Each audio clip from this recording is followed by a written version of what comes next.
These 8 chess traps have ended real games in under 15 moves. They look like blunders, but they're deadly bait. Stay until the last one. A player wins tons of material and still gets checkmated by a single pawn. The Budapest Gambit. The Budapest Gambit is a line where one greedy move can change everything.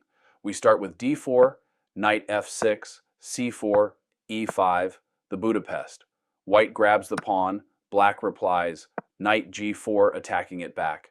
White defends with knight f3, and black plays d6 to open the center. Pieces get traded off, knight c3 and knight c6 go up, and white throws bishop g5 at the queen. Black kicks it with f6. The bishop retreats to d2, and everything looks completely balanced. Black nudges a knight to a5.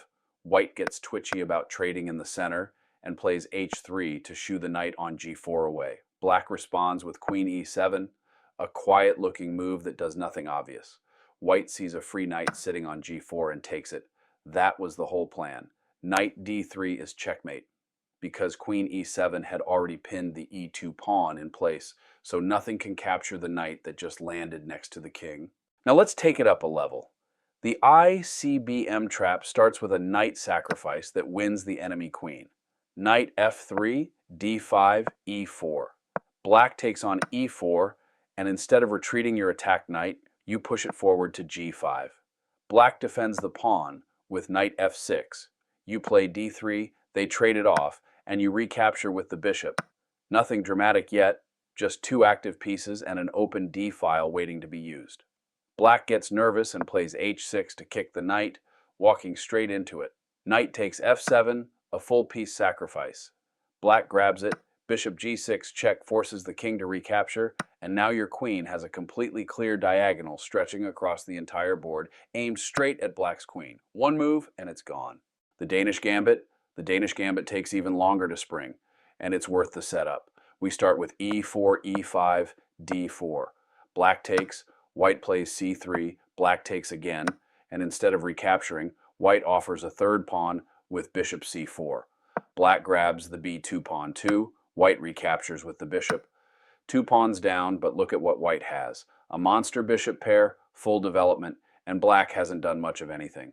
Black plays d6, white brings out the knight, black mirrors with knight f6, white castles, and black pins the knight with bishop g4, feeling comfortable with 2 extra pawns in the bank.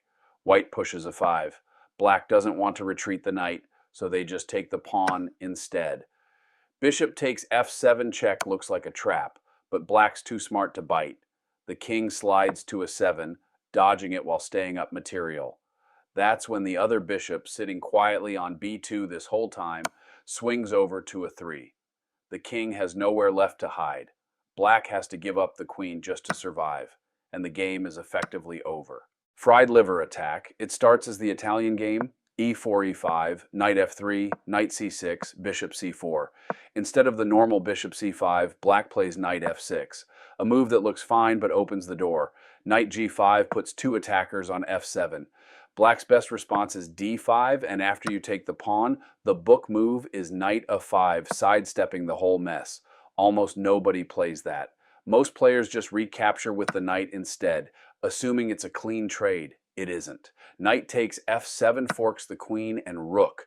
Black has to take it, and now queen f3 check forks the king and the stranded knight at the same time. Retreating the king to e6 buys survival, but not comfort. You're about to spend the next several moves tearing the position apart. Tuck the king to g8 instead, thinking it's safer. Queen takes d5. The bishop recaptures on d5, and that lone bishop delivers checkmate completely by itself. The Alien Gambit. Alien Gambit starts as Caro-Kann, e4, c6, d4, d5, knight c3, and after the trades on e4, black brings out knight f6. White throws the knight to g5, black kicks it with h6, and white answers with a full piece sacrifice. Knight takes f7. King recaptures. Knight f3 keeps things solid. A bishop pin on g4 here would actually lose the piece outright to knight e5, so black plays bishop f5 instead. Knight e5 check sends the king to g8, and bishop c4 delivers another check. Black blocks with e6, breathing out, feeling like the danger has passed while still up a piece. White pushes g4, attacking the bishop. Black swings it to a 4, hitting the rook, but that pulls the bishop off its defensive duty on a 6. Bishop takes a 6 check, forces the king to h7. Now the quiet killer, g5. Taking it walks into knight f7, forking the queen, rook, and pawn all at once. So black grabs material instead. The rook on h1 feels like the safer choice. It isn't. g6, a pawn, delivers checkmate. The king on h7 has no square left to run to. Black walked away with a rook and got mated by the smallest piece on the board. The fishing pole trap. This trap opens up out of the Ruy Lopez lines. e4, e5, knight f3, knight c6, bishop b5, knight f6, castle. Black throws in knight g4, doesn't threaten much, but it's annoying enough that white reacts with h3. Here's the bait. Instead of retreating, black plays h5, straight up offering the knight for free. White takes it, black recaptures with the pawn, and on the surface, white is just up a piece. Except the knight on f3 is now stuck between two bad squares. Either way, black drops queen h4 onto the board. With a mating threat, white can barely answer. Pushing the f-pawn to make an escape hatch runs into g3. Sacrificing a rook doesn't fix it either. A free knight turns into a lost game in under 10 moves. The Englund Gambit. It starts with black answering d4 with e5, an aggressive pawn offer most white players have never faced. White takes it. Knight to c6 goes straight after the pawn. White defends with knight f3, and queen e7 adds even more pressure. White throws bishop f4 in the way, and queen b4 forks the king, the bishop, and the b2 pawn in one shot. White scrambles with bishop d2. Black grabs the b2 pawn anyway, attacking the rook, and white swings the bishop to c3 to hit the queen back while guarding the rook. Looks stable. It isn't. Bishop b4 pins white's bishop to the king.